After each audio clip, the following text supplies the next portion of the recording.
வணக்கம்.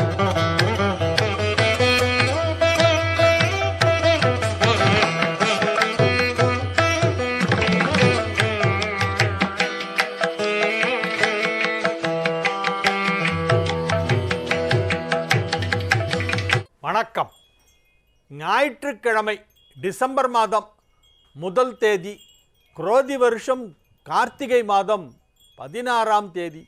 இன்றைய நட்சத்திரம் அனுஷம் மதியம் 3:05 வரையிலே இருக்கிறது. அதன் பிறகு கேட்டை. திதி அமாவாசை மதியம் 12 மணி வரையிலே இருக்குது. அதன் பிறகு பிரதமை. யோகம் நன்றாக இல்லை. மேஷ ராசிக்கு சந்திராஷ்டமம்.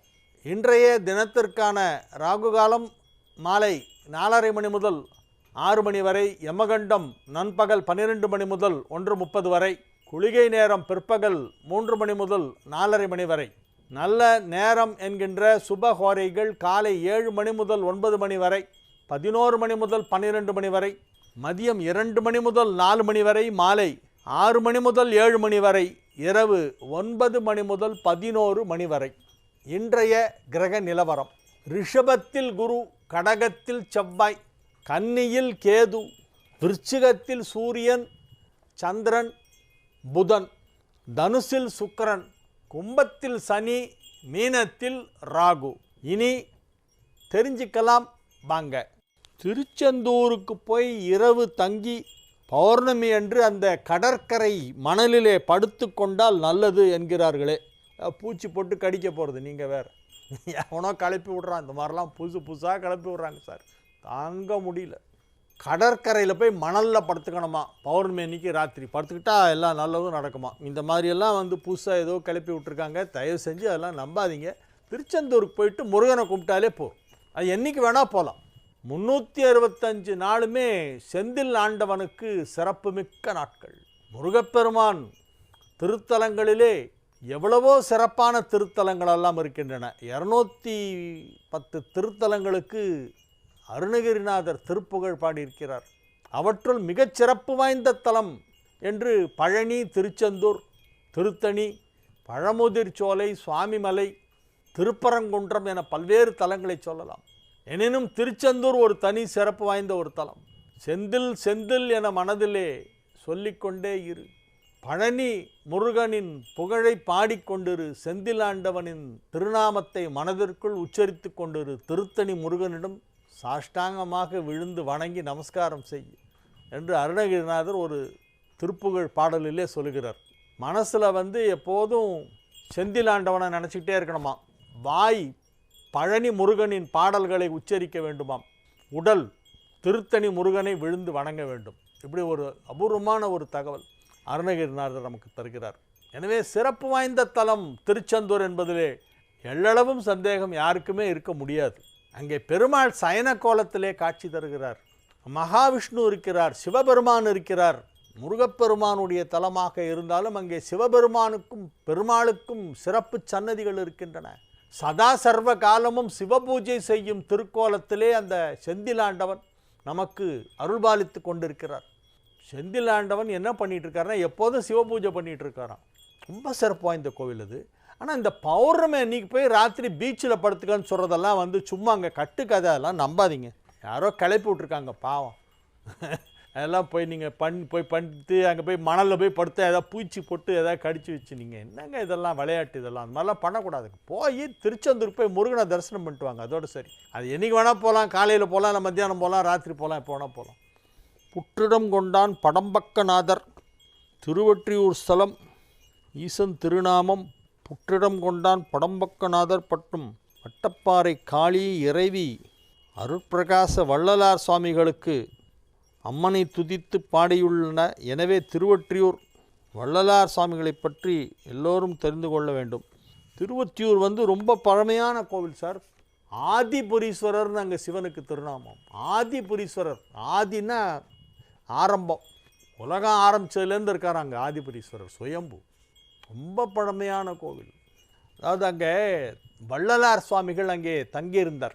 ராமலிங்க அடிகளார் என்னும் வள்ளலார் திருவொற்றியூரில் இருந்தார். அவருடைய சகோதரர் அண்ணா அங்கே இருந்தார். அண்ணா அண்ணியோட இவர் தங்கியிருந்தார். ஒரு நாள் இவர் வர்றதுக்கு நேரம் ஆயிடுச்சு. இவர் வரலையேன்னு சொல்லி காத்திருந்து பார்த்துட்டு கதவை சாத்திட்டு உள்ளே படுத்துட்டாங்க அண்ணா அண்ணிலாம். இவர் அப்புறமா கொஞ்சம் தாமதமாக வராரு. கதவு சாத்திருக்கு. ஐயோ அண்ணா அண்ணி கதவை சாத்திட்டு போய் படுத்துட்டாங்க. அவங்கள போய் கதவை தட்டி தூக்கத்தை டிஸ்டர்ப் பண்ணி தூங்குறவங்கள எழுப்பினா பாவம், அவங்கள டிஸ்டர்ப் பண்ணக்கூடாதுன்னு சொல்லிட்டு என்ன பண்ணுறாரு, திண்ணையிலே படுத்துடுறாரு ராமலிங்க அடிகளார். அப்போ அங்கேருந்து அண்ணி வராங்க. என்ன தம்பி நீங்கள் சாப்பிட வரவே இல்லை, உங்களுக்காக சமைச்சு வச்சுருக்கேன் இந்தாங்கன்னு சொல்லி ஒரு பாத்திரத்தில் சக்கரை பொங்கல் கொடுக்குறாங்க. அவர் அதை இலை போட்டு பரமாறுறாங்க. அவர் அதை நல்லா ரசித்து சாப்பிட்றாரு. சாப்பிட்டுட்டு அப்புறம் கையை கழுவின்னு அந்த இலையை தின்ன ஓரமாக கீழே போட்டுட்டு படுத்து தூங்கிடுறார். மறுநாள் காலையில் கதவு திறந்துக்கிட்டு அண்ணாவும் அண்ணியும் வராங்க. வெளியில் வந்து நேற்று ராத்திரி ஏன் சாப்பிட வரவே இல்லை அப்படின்றாங்க. ஏன்னா சாப்பிட வரலையா, நான் வந்தேனே, நீங்கள் தான் எனக்கு இலை போட்டு சக்கரை பொங்கல் பரிமாறுனீங்களே, நான் சாப்பிட்டேனே அப்படின்றாரு. அவங்க அன்னிக்கு ஒரே ஆச்சரியம், நான் எங்கே சக்கரை பொங்கல் பண்ணேன், நான் பண்ணவே இல்லையே, நேற்று சக்கரை பொங்கலே நம்ம வீட்டில் செய்யலையே அப்படின்னோடனே அவருக்கு அப்போ தான் புரியுது, அந்த அம்பாள் வடிவுடையம்மனே வந்து வள்ளலாருடைய அண்ணி வடிவத்தில் வந்து அந்த ரூபத்தில் ஒரு மானிட பெண்ணாக வள்ளலாருடைய அண்ணி எப்படி இருப்பாங்களோ அதே மாதிரியே வந்து தம்பி இந்தாங்க சாப்பிடுங்கன்னு சொல்லி இலை போட்டு சக்கரை பொங்கலை பரிமாறி, ஏன்னா இவர் பசியோடு தூங்கக்கூடாதுங்கிறதுக்காக அந்த வடிவுடையம்மனுக்கு அவ்வளவு கருணை இவர் பேரில். அவர் சாப்பிட்டு தூங்குறார். மறுநாள் காலையில் எழுந்த பிறகு தான் வந்தது வடிவுடையம்மன் அண்ணி இல்லை அப்படின்றது தெரியுது. இந்த மாதிரி ஒரு அதிசயம் இப்போ இதெல்லாம் சமீப காலங்க, 19ஆம் நூற்றாண்டில் நடைபெற்ற அதிசயம். இது ஏதோ புராண கதையில் திரேதாயுகத்தில் நடந்த விஷயம் இல்லை. 19th செஞ்சுரியில் சென்னை திருவொற்றியூரிலே அருட்பிரகாச வள்ளலார் ஸ்ரீ ராமலிங்க அடிகளாருடைய வாழ்க்கையிலே நடைபெற்ற அதிசயம். அம்பிகை வடிவுடையம்மன் அவருடைய அன்னியாரின் தோற்றத்திலே வந்து அன்னம்பாலித்து பசியை போக்கினார். அவ்வளவு சிறப்பு வாய்ந்த தலம் திருவொற்றியூர். 27 நட்சத்திரங்களும் வந்து வழிபட்ட தலம். அதனால் எல்லாருமே அந்த கோயிலுக்கு போகணும். நட்சத்திர லிங்கம்னு அங்கே வரிசையாக இருக்கும். அஸ்வினி, பரணி, கார்த்திகை, ரோகிணின்னு வரிசையாக நட்சத்திர லிங்கம். அந்தந்த நட்சத்திர தேவதைகள் வந்து ஒரு சிவலிங்கத்தை பிரதிஷ்டை செய்து அதை வழிபட்ட இடம். அந்த மாதிரி தமிழ்நாட்டில் 2 இடத்துல தான் இருக்குது. ஒன்று திருவிடைமருதூர், இன்னொன்று திருவொற்றியூர். மயிலாடுதுறை ராமலிங்கம். தங்கள் ராசி மிதுன ராசி. என் ராசி மிதுன ராசி அவர் சொல்கிறார். இல்லை மிதுனம் இல்லை, நான் தங்கள் ராசி மிதுன ராசி ஆதிரை நட்சத்திரமாக இருக்கும் அல்லது கடகராசி புனர்வசு நட்சத்திரமாக இருக்கும் என்று நினைக்கிறேன், என்று நம்புகிறேன். எனவே இது குறித்து தாங்கள் தெளிவுபடுத்தவும். நான் சொல்ல மாட்டேன் என் ராசி என்ன நட்சத்திரம் என்னெல்லாம் நான் சொல்ல மாட்டேன். லக்னத்தில் சனியும் ராகுவும் இணைந்திருக்கும். சனி ராகு வந்து விருச்சிகத்தில் இணைந்திருந்தது. அப்போது கேஎஸ் வெங்கடகிருஷ்ண சர்மா, ஈரோடு மாவட்டம், காவேரி ரயில் நிலையம், வாழ்த்து தெரிவிக்கிறார். எனக்கு 80 வயசாகுதான். நீங்கள் பல்லாண்டு வாழ வேண்டும் எனக்கு வாழ்த்து தெரிவிக்கிறார். ஈரோடிலிருந்து 80 வயதான ஒரு என்னை விட வயதில் மூத்தவர். வலம்புரி சங்கு பாஞ்சஜன்ய சங்கு இரண்டிற்கும் விளக்கம் கூறவும். வலம்புரி சங்குனா வலது பக்கமாக சூழ்ச்சிருக்கிறது வலம்புரி சங்கு. பாஞ்சஜன்யம்ங்கிறது பெருமாள் கையில் இருக்கிற சங்குக்கு திருநாமம். ரெண்டும் ஒன்றாகாது. வலம்புரி சங்குங்கிறது யார் வேணாலும் வாங்கலாம். பாஞ்சஜன்யம்ங்கிறது அவர் பெருமாள் கையில் எடுத்தது. வீட்டில் தலை வாசல் படியில் அமரக்கூடாது என்கிறார்களே, அதில் தலை வைத்து படுக்கக்கூடாது என்றும் கூறுகிறார்கள். படிங்கிறது வந்து உள்ளுக்குள்ளே தண்ணி வராமல் இருக்கிறதுக்காக வைக்கிற ஒரு தடுப்பு. சமமாக இருந்தால் அப்படியே தண்ணி வந்துடும், அது ஒரு தடுப்பு. அது அந்த படிக்கு உள்ள வீட்டுக்கு உள்ளேயும் படுக்கலாம், உட்காரலாம். படிக்கு வெளியில் திண்ணையில் உட்காரலாம், படுக்கலாம். படியில் வந்து படியை வந்து ஒரு இருக்கையாகவோ அல்லது படுக்கையாகவோ பயன்படுத்தக்கூடாது. வீட்டில் சுப நிகழ்ச்சிகள் நடக்க நாம் எந்த வகை பரிகாரங்களை செய்யலாம்? டெய்லி பிள்ளையார் சுத்துங்க, வீட்டில் சுப நிகழ்ச்சி நடக்கும். 21 முறை தினசரி விநாயகரை வலம் வந்து வேண்டிக் கொண்டால் வீட்டில் சுப நிகழ்ச்சி நடைபெறும். விதி வலியது என்பதன் காரணம் என்ன? ஆமாம், விதி வலியது தான். வள்ளுவரே சொல்லியிருக்கார், ஊழினும் வலிய யாவுள அப்படின்னு சொல்லிட்டு அதுக்கு பதில் இன்னொரு குறளை சொல்கிறார், ஊழையும் உட்பக்கம் காண்பர். இந்த 2 திருக்குறளையும் படிச்சிங்கன்னா இதுக்கு அர்த்தம் உங்களுக்கு புரிஞ்சிடும். ஊழினும் வலிய யாவுள, இன்னொரு திருக்குறளில் ஊழையும் உட்பக்கம் காண்பர். இந்த 2 குறளையும் படிச்சுட்டு வாங்க. பழனியாப்பிள்ளை கீழத்தெரு, ராமநாதபுரம். அண்ணனுக்கு முன் தம்பிக்கோ அல்லது அக்காவிற்கு முன் தங்கைக்கோ திருமணம் செய்யலாமா? நல்ல வரன் அமைஞ்சுன்னா பண்ணிவிடுங்க, என்ன பண்ணுறது. நிறைய பசங்க இருந்தால் அந்த மாதிரி பண்ணுறதுல தவறு கிடையாது. அண்ணனுக்கு பண்ணிட்டு தான் தம்பிக்கு பண்ணோன்னெல்லாம் ஒன்றும் ரூல் இல்லை. முதல்ல தம்பிக்கு நல்ல வரணும் வருதுன்னா தம்பி கல்யாணத்தை முடிச்சிருங்க. அதே மாதிரி அக்கா தங்கச்சி இருக்காங்க, தங்கச்சியை பார்த்துட்டு ஒருத்தருக்கு பிடிச்சிருச்சு கல்யாணம் பண்ணிக்கிறேன்னு சொன்னார்னா முடிங்க. எனக்கு தெரியும், முன்னால் ஒரு ஃபேமிலியில் பொண்ணு பார்க்குறதுக்கு வந்தாங்க அக்காவுக்கு கல்யாணத்துக்கு. வந்த இடத்துல அந்த மாப்பிள்ளை என்ன பண்ணிட்டாரு, வெளியே போய் இவங்களை கொஞ்சம் கூப்பிட்டு ரகசியமாக பேசணும்னு சொல்லி எனக்கு தங்கையை ரொம்ப பிடிச்சிருக்கு, அந்த பொண்ணை வேணால் நான் பண்ணிக்கிறேன் அப்படின்ட்டார் ஓப்பனாக. அப்போ அக்கா அப்படின்னு, இல்லை எனக்கு அந்த பொண்ணை பிடிக்கல, தங்கையை தான் பிடிச்சிருக்கு, அந்த பொண்ணு ரொம்ப அழகாக இருக்கா, நான் அவளை வேணால் கல்யாணம் பண்ணிக்கிறேன் அப்படின்ட்டாங்க. இவங்க உடனே வீட்டுக்குள்ளே வந்து பேசிக்கிசி, சரி அப்போ அது வரைக்கும் வெயிட் பண்ணுறீங்களா, உங்களுக்கு எப்போ அந்த பொண்ணு பிடிச்சிருச்சுன்னு சொல்கிறீங்களோ அந்த பொண்ணை நீங்கள் பண்ணிக்கிங்க, ஆனால் அக்காவுக்கு கல்யாணம் பண்ணிட்டு தான் தங்கைக்கு பண்ணுவோம், அது 6 மாதம் ஆகுமா 1 வருஷம் ஆகுமான்னு தெரியாது, அது வரைக்கும் நீங்கள் காத்திருக்கிறதா இருந்தால் இப்போயே நம்ம வந்து தாம்பூலம் மாற்றிக்கலாம் அப்படின்னாங்க. சரின்ட்டார் அவர். அவங்க வீட்லேயும் சரின்ட்டாங்க எல்லோரும். மாப்பிள்ளை வீடு பெண்ணு வீடு ரெண்டுமே சம்மதம். அக்காவுக்கு பெண் பார்க்க வந்துட்டு தங்கச்சியை பிடிச்சிட்டுன்றார். இந்த மாதிரி நடந்தது. நான் சொல்கிறது இது ஒரு 30 வருஷத்துக்கு முன்னால் நடந்த ஒரு நிகழ்ச்சி. அதே போல் அவர் காத்திருந்தார். அதுக்கப்புறமா ஒரு 6 மாதம் கழித்து அந்த அக்காவுக்கு கல்யாணம் ஆச்சு. அக்கா கல்யாணத்துக்கும் அந்த தங்கச்சியை கட்டி போகிற மாப்பிள்ளை வீட்டுக்காரங்கெல்லாம் வந்திருந்தாங்க. அது முடிஞ்சு ஒரு சின்ன கேப் விட்டு ஒரு 2 மாதம் கேப் விட்டு அதுக்கப்புறமா தங்கச்சிக்கு கல்யாணம் பண்ணி அந்த மாப்பிள்ளையே பண்ணி வச்சாங்க. அதனால் வந்து அந்த மாதிரி காத்திருந்தால் பிடித்த பெண்ணை திருமணம் செய்து கொள்ளலாம். இல்லை அவங்க வந்து நான் முதல்ல தங்கைக்கு பண்ணுறேன் அப்புறமா அக்காவுக்கு பண்ணிக்கிறேன்னு சொன்னாங்கனாலும் நீங்கள் கல்யாணம் பண்ணிக்கலாம், அது தவறு கிடையாது. நமது பூமியின் மத்திய ரேகையின் மத்திய பகுதியில் தில்லை என்று சொல்லப்படும் அந்த சிதம்பரம் தலம் இருப்பதாகவும், நடராஜர் கோவில் அங்குதான் அமைக்கப்பட்டிருப்பதாகவும், செவ்வாய் பகவானின் நேரடி கதிர்வீச்சு பழனியில் விழுவதாகவும், திருநள்ளாற்றில் சனி பகவானின் கதிர்வீச்சு விழுவதாகவும் தற்போதைய விஞ்ஞானிகள் வியப்படைய விதத்திலே இந்த தகவல் வருகிறது. விஞ்ஞானிகள் அதை ஒத்துக்கிட்டு இருக்காங்களா, அதை பாருங்கள். இது நானும் கேள்விப்பட்டிருக்கேன். பூதேசம் அப்படின்னு சிதம்பரத்தை பற்றி சொல்லப்பட்டிருக்கிறது. சிதம்பரத்தை பற்றி சொல்லும் பொழுது அது வந்து geographically important place, geographical importance, ஒரு முக்கியத்துவம் அங்கே இருக்கிறது. ஏன் அங்கு நடராஜரை அமைத்தார்கள்னா அதுக்கு பல காரணம் இருக்குதுன்னு சொல்லி அதை நிறைய சொல்லியிருக்காங்க. நீங்கள் சொல்கிற பாயிண்ட்ஸ் எல்லாம் நான் இதெல்லாம் கேள்விப்பட்ட விஷயந்தான். ஆனால் அறிவியல் ரீதியாக அது எந்த அளவுக்கு நிரூபிக்கப்பட்டிருக்கிறது என்பதையும் நாம் பார்க்க வேண்டும். நம்ம நம்புவோம், நம்மெல்லாம் நம்புவோம். ஏன்னா நமக்கு நடராஜர் தெரியும், நமக்கு சிவனை பிடிக்கும். நமது முன்னோர்கள் அந்த மாதிரி ரொம்ப யாராலும் கற்பனை செய்து பார்க்க முடியாத அளவிற்கு மிகப்பெரிய அறிவியல் விஷயங்களை எல்லாம் நன்கு உணர்ந்தவர்கள். டெலஸ்கோப் வரத்துக்கு முன்னாலே செவ்வாய் சிவப்பு நிறம்னு சொன்னவன் நம்ம ஊர் ரிஷி தான், வேறு யாரும் இல்லை. டெலஸ்கோப் கண்டுபிடிக்கிறதுக்கு முன்னால், கலீலியோலாம் பிறக்கிறதுக்கு முன்னாலேயே நம்ம ஊரில் பஞ்சாங்கத்தில் வந்து இந்த தேதியில் இந்த நேரத்தில் கிரகணம் பிடிக்கும்லாம் கணக்கு போட்டு வச்சுருக்காங்க. அதனால் நம்ம பாரத தேசத்து ரிஷிகள் அவர்கள் கணக்கிலும் அறிவியலும் குறிப்பாக ஜியாகிரஃபியில் ரொம்ப எக்ஸ்பர்ட்ஸ். ஒரு சில கோயில்களிலே குறிப்பிட்ட நாளில் சிவலிங்கத்தின் மீது சூரிய வெளிச்சம் படுகிறது. தை 1ஆம் தேதி அந்த மாதிரி ஒரு 7-8 கோவிலில் சூரிய வெளிச்சப்படும். அந்த மாதிரி நிறைய கோவிலுக்கு தமிழ்நாட்டில் கிட்டத்தட்ட ஒரு 20-25 கோவிலில் குறிப்பிட்ட தேதியில் சிவலிங்கத்தின் மீது சூரிய ஒளி படும். அன்றைக்கி ஒரு நாள் தான் வரும்.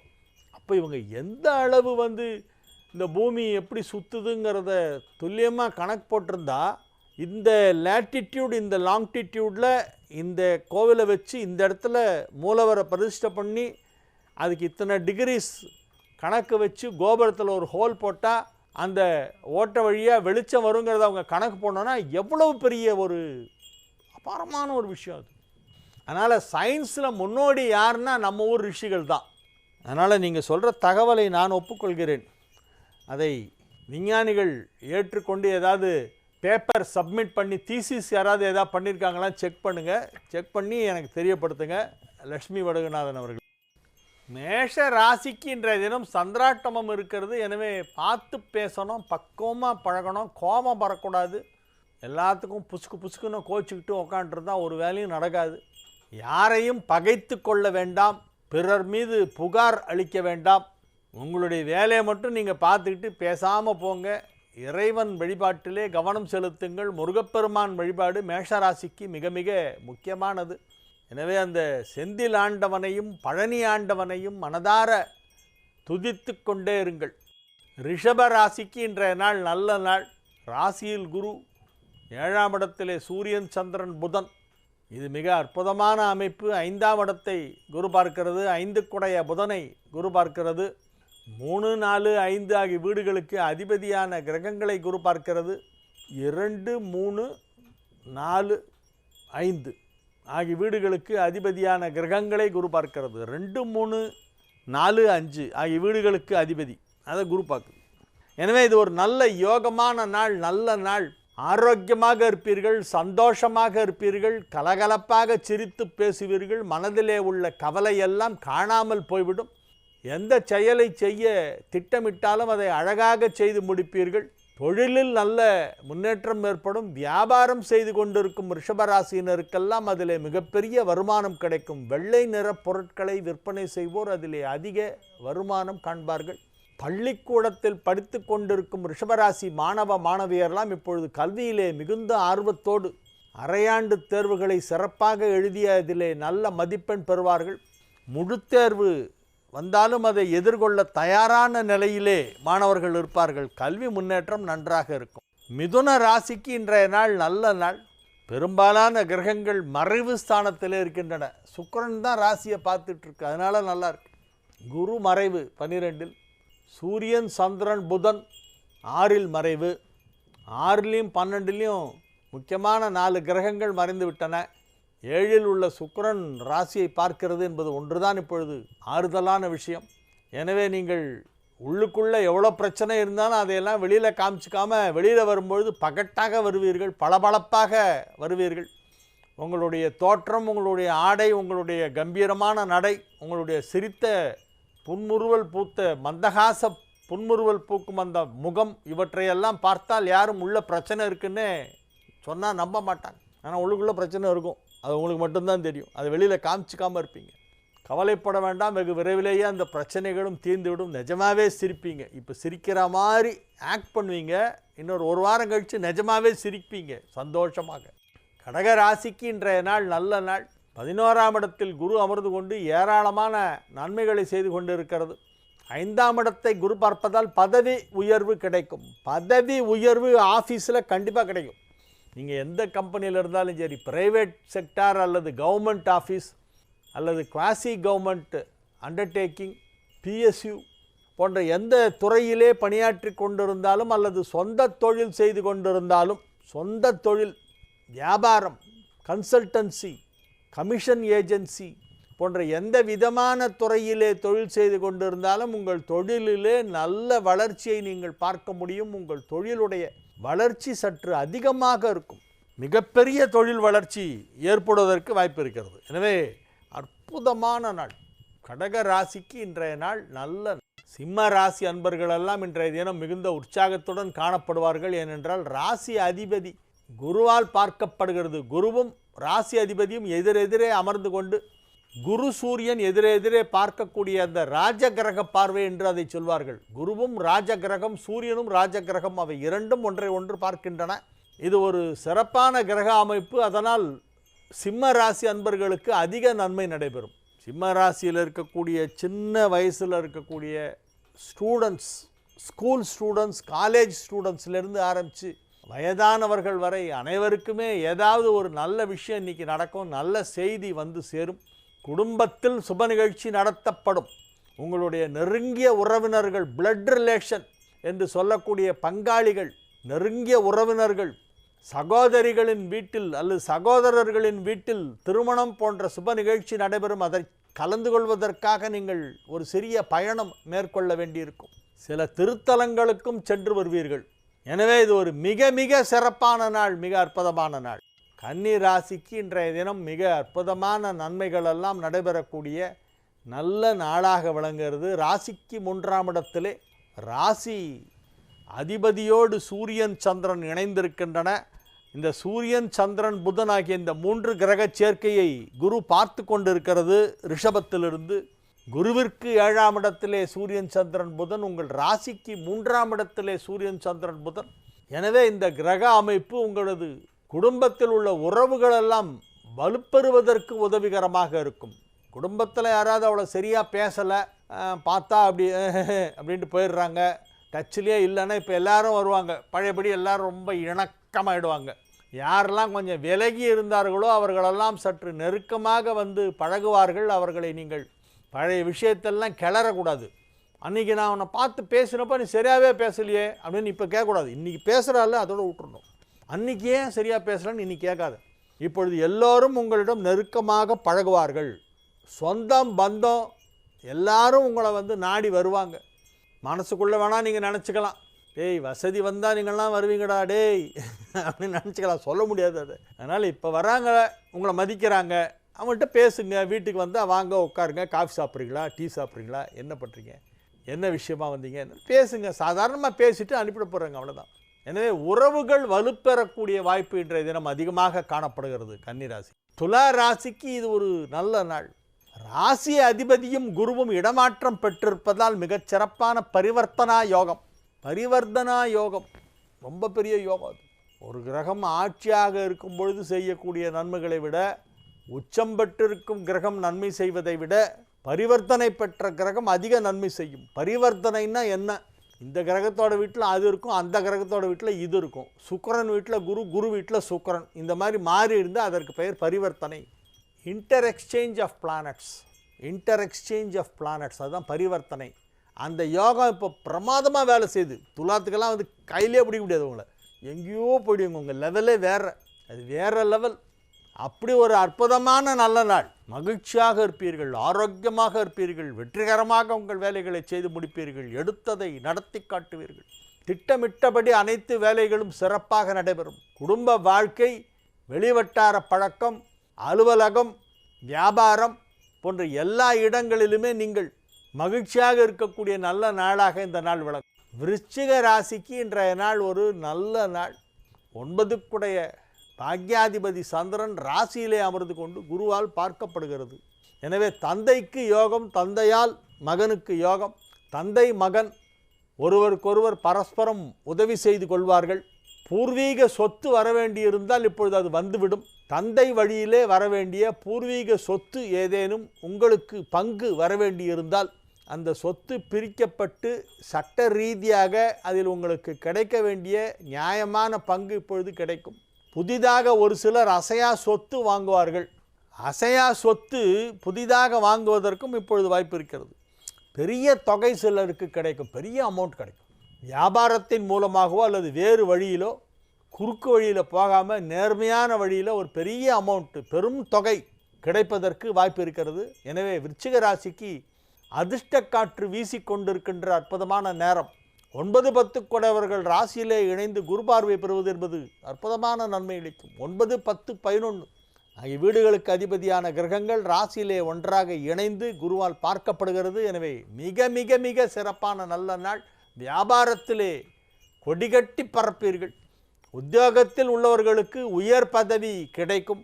அவரவர் வயது தகுதி அவற்றிற்கேற்ப என்னென்ன நன்மைகளெல்லாம் இப்பொழுது நடந்தால் நீங்கள் மகிழ்ச்சி அடைவீர்களோ அந்த நன்மைகளெல்லாம் இப்பொழுது நடக்கும். எல்லா நன்மைகளும் நடைபெறும்.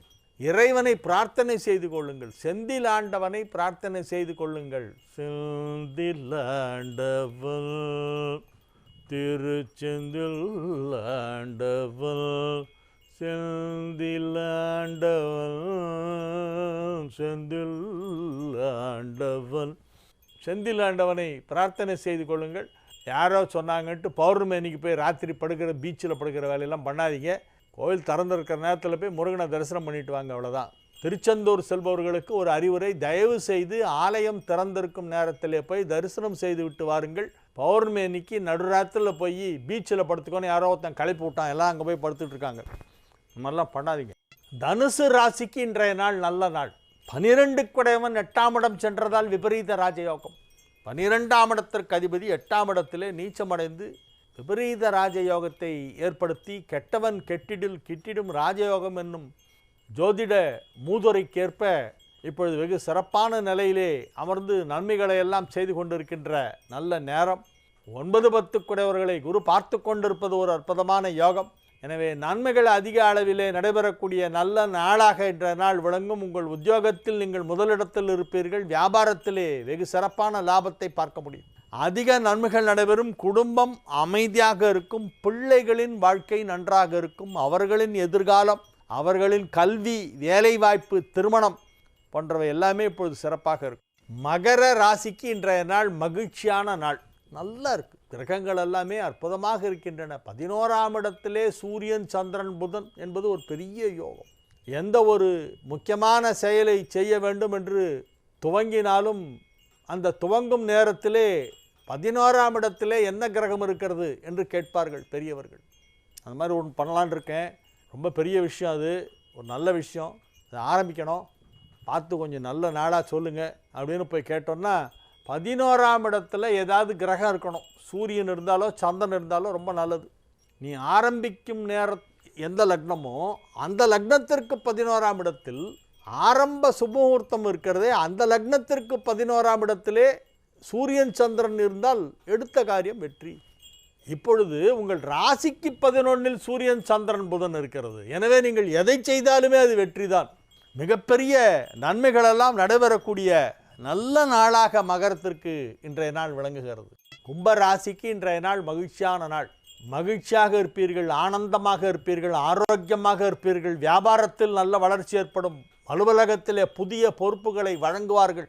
உங்கள் அலுவலக மேலதிகாரிகள் உங்களை அணுகி உங்களுக்கு ஒரு பதவி கொடுப்பார்கள். அது எந்த பதவியாக இருந்தாலும் கிடைச்ச பதவியை சரின்னு எடுத்துக்குங்க.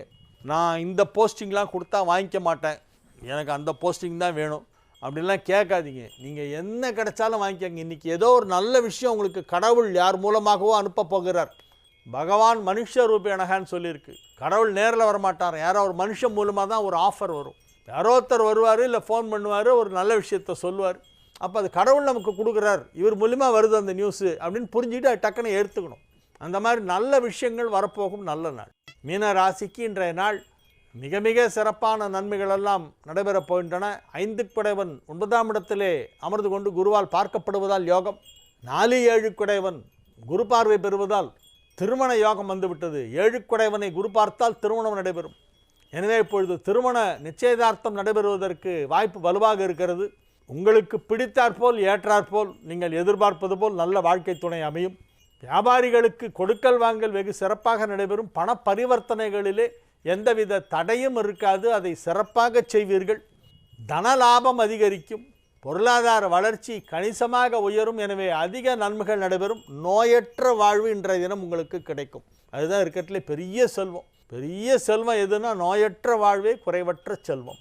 நோய் நொடி இல்லாத ஒரு நல்ல ஆரோக்கியமான தேகத்தோடு சந்தோஷமான சூழ்நிலையிலே அமைதியான குடும்ப வாழ்க்கை அமைந்தால் அதைவிட சிறந்தது ஒன்றுமே இல்லை. 3 விஷயம்: நல்ல ஆரோக்கியம், நல்ல சந்தோஷம், அமைதியான குடும்பம். இது எல்லாமே இன்றைக்கி உங்களுக்கு சேர்ந்து கிடைக்குது. அதனால் இதுதான் நல்ல நாள். இந்த நாள் நல்ல நாள். இன்று நீங்கள் எதை செய்தாலும் அதை நன்றாக செய்வீர்கள், வெற்றிகரமாக செய்வீர்கள். திருமண தடை விலகும். மாணவர்கள் கல்வியிலே முன்னேற்றம் காண்பார்கள். மேற்படிப்பு படிப்பதற்கு வாய்ப்பு கிடைக்கும். வாழிய செந்தமிழ், வாழ்க நற்றமிழர், வாழிய பாரத மணித்திருநாடு. வந்தே மாதரம், வந்தே மாதரம், வந்தே மாதரம். மீண்டும் நாளை நிகழ்ச்சியிலே உங்களை சந்திக்கும் வரை உங்களிடமிருந்து விடைபெற்றுக் கொள்வது உங்கள் வழிகாட்டி ஜோதிடர் கலைமாமணி ஹரிகேசநல்லூர் வெங்கட்ராமன். வணக்கம்.